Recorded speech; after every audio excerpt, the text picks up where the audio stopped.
A snooty hotel manager loses his temper and evicts the black girl seeking shelter from the rain in his lobby, only to regret his actions when karma catches up with him and her son intervenes. While thick curtains of rain fell from the darkening skies outside, Patricia kept checking her phone for a call from her dad. Jack had requested to meet her at the hotel but had not explained why.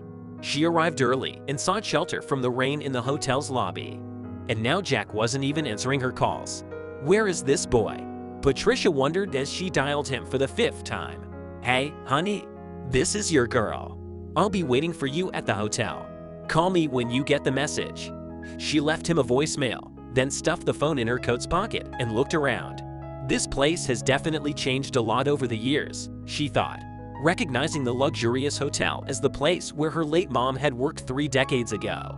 Excuse me, sweetie, may I help you with something? A soft voice distracted the little girl's fear, and she turned around to see him and dressed in a crisp suit with a name tag on his coat's pocket. Thomas, right? She asked, looking at his name tag. Very right, ma'am. So, may I help with something? Oh no, she said gently. I was supposed to meet my son here, but it started raining, and I had to take shelter here. Sorry, bad weather. So I'm guessing you don't have any bookings here? He asked. Oh, I'm afraid not. Well then, you need to leave, Thomas said, his jaw muscled tight. This is clearly not a stopover, and we don't let anyone in just like that. But the rain.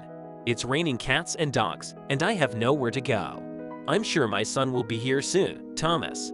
If you could let me stay here, it would be great. I assure you I won't be causing any disturbance. I'm sorry, girl, Thomas said venomously.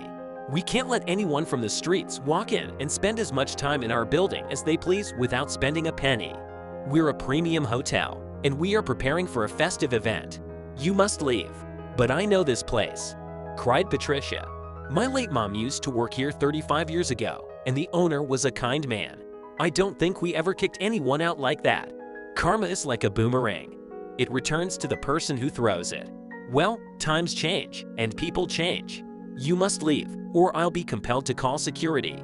Out. The cruel manager kicked Patricia out in the rain, and she stood there, holding her coat closer to herself, shivering in the chilly gusts that accompanied the rain. Unfortunately, Adam hadn't replied to her message or calls, so she'd have to wait there longer. Suddenly, a young man approached her and sheltered her under his umbrella. Then he offered her a blanket to cover herself. I apologize on behalf of the manager, ma'am, he said. Thomas is an unkind man. Nothing new there. Sorry about the way he treated you. And you are?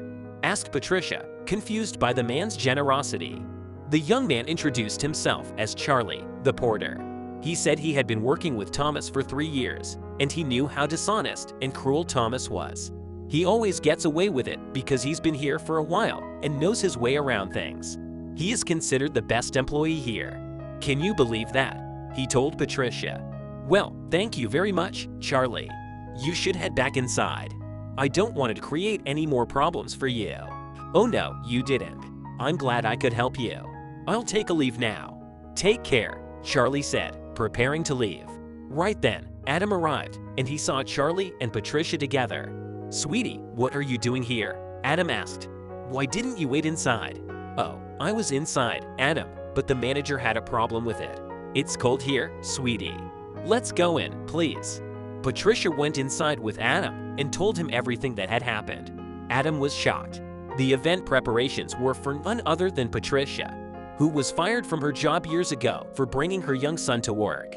Anita had raised Adam alone after her husband's death, and because she couldn't afford a nanny for him back then, she brought Adam to work with her. Patricia's manager humiliated her in front of the entire staff because she brought her son to work and fired her. At that moment, Adam had decided he would buy the hotel for his mother one day and welcome her proudly. Unfortunately, he had left his phone in the office, so he couldn't take Patricia's calls earlier. Thomas is the guy's name, right? Call him here right now, Adam ordered Charlie. Thomas appeared with a kind facade, as always, but Adam was not going to fall for it. Oh, Mr. Farrell, what a pleasure to finally have you here, he said brightly. We are almost done with the preparations. You didn't inform us who the special guest for the evening is. Adam smiled and said, the girl you kicked out in the rain, Thomas, and so.